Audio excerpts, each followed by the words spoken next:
Parang ang sarap ng kain mo ah. Kakaiba ito, parang sobrang super special itong ensaymada na to. Kasi kung mapapansin mo, Mukhang masarap. Siguro kailangan nating tikman ano. I-taste review natin. Ayan. Press Joey.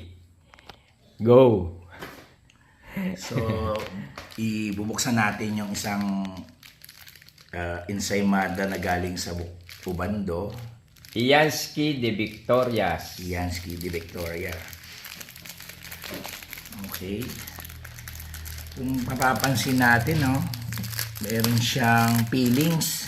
So, ensaymada siya na merong cheese sa ibabaw, tapos parang may ubi sa loob. Ayun, no. Kung mapapansin mo, may kulay violet. Wow, mukhang masarap ah. Sarap to, ah. So, tikman natin. Sige, sige. Parang ang sarap ng kain mo ah. Kakaiba ito, parang sobrang super special itong ensaymada na to. Kasi kung mapapansin mo, bukod yung ube na nakita natin kanina, meron din siyang makapuno sa loob. Lapit mo nga, lapit mo nga. Kaya pag napansin mo, ayan o, meron siyang makapuno, and then meron din siyang ube. Meron siyang icing at saka yung grated cheese na nilagay sa ibabaw. So, pag tinikman mo siya, hindi siya ganun katamis. Parang panregalo talaga. Pwedeng ipanregalo. Pwede pang iregalo. Hindi siya ganun katamis, pero pag kinain mo siya, nagme-melt siya sa bibig. Sarap. Nakakaingit naman. Eh, paano kung mataas ba sugar po? Pwede ba? Siguro kung tigim-tigim, ano? Pero Pero may kasamang makapuno at saka ube. tapos sasabayan mo ng kape, no? Lalo't galing sa Buena Kape. Buena Kape, matatagpuan yan sa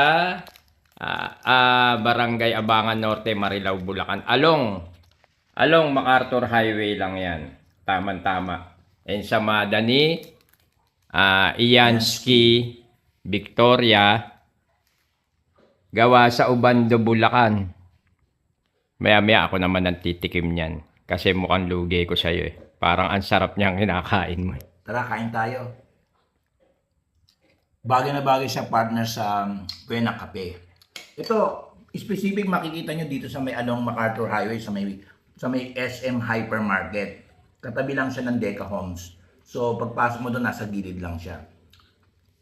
Buena Kape, masarap ka-partner sa special ensaymada.